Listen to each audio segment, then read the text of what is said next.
Hello everybody, Levi Clay here, and I'm back again for another question and answer video. This time I'm responding to the idea of being a massive hypocrite. Well, not so much. So yesterday I posted this video.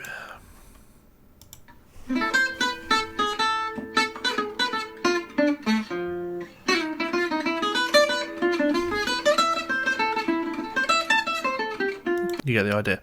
Now on that, Chris Brooks, the awesome, mighty Chris Brooks, pointed out, he thinks he may have seen in one of my Facebook Live videos talking about picking that you weren't crazy about systems that required very specific entry and exit points in terms of pick strokes. How do you feel about the Gypsy jazz approach of quite an inherent systemization of what it gets played and how? It's a very good, interesting question, but I think there's an important distinction to make when you look at something like this. The difference between the things, the ideas, technical ideas that I poo-poo, shall we say, are when, for example, somebody says, here's a lick, let me teach you this lick. This lick starts with an upstroke. I play this lick starting with an upstroke. And my logic is, forcing yourself to start a lick on a particular stroke means that in the heat of improvisation, you may not be able to execute that. And yes, the Gypsy tradition does throw a lot of that out the window. When you start looking at great Gypsy pickers, the logic is very simple. You always start a new string with a downstroke. Always. So you sweep on the way down, and even if you're descending arpeggios, you play separate downstrokes on each string as you're descending. It's very tricky and very hard to do, but the difference is, it's done for a reason in the Gypsy world. It's done for tone and tone alone. It's certainly not done because it's easier. In fact, it's much, much harder, and it's something that I'm working on, something that I struggle with. I'm not a Gypsy player by any stretch of the imagination, but I love the genre, and it's something that I like to toy around with. And when I'm doing that, when I bought my Gypsy jazz guitar, I have a Sagano Gypsy jazz guitar. When I bought that and started experimenting with it, the first few things that you learn with those guitars is, first of all, they're very, very loud. But second of all, when you really focus on playing acoustic like that, you notice the tone of the string when you pluck a string, and the hundreds of ways that you can pluck a string with a pick and to create a sound.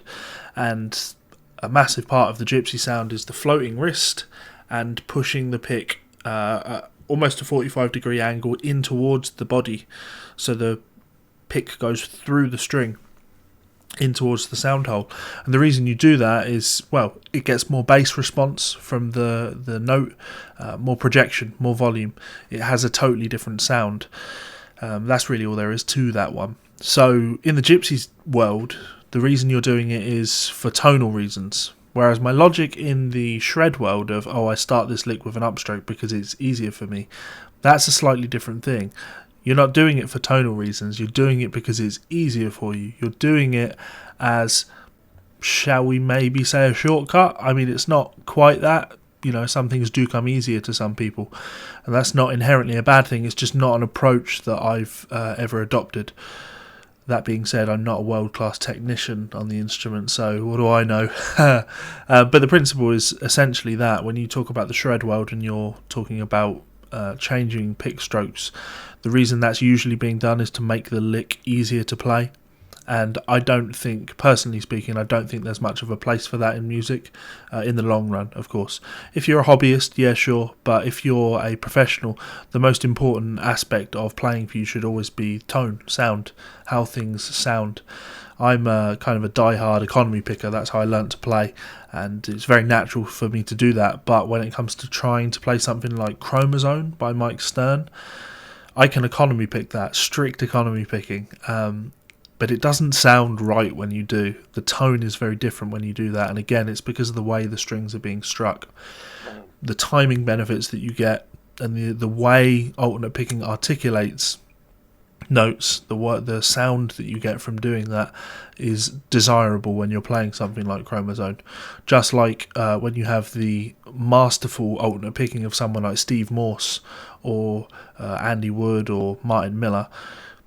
Pure and simple, it doesn't matter how good an alternate picker you are. You can alternate pick 6-string arpeggios like an absolute monster. alternate picking Frank Gambale licks doesn't sound quite right. Even if you can do it, it still doesn't sound quite right. So there's the idea for you. Always worrying about tone over ease of application.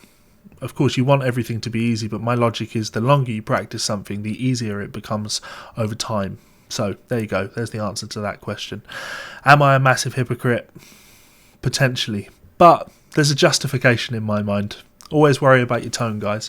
What do you guys think, though? If you have any comments on this, leave a comment below. Hit the like button, the share button. You can also check out my Patreon in the top left now. You can click the subscribe button in the bottom left, or you can also check out a new video up here in the top right or bottom right. Peace out, guys. It's been my pleasure to chat with you, and I'll be back for another video again soon. Bye.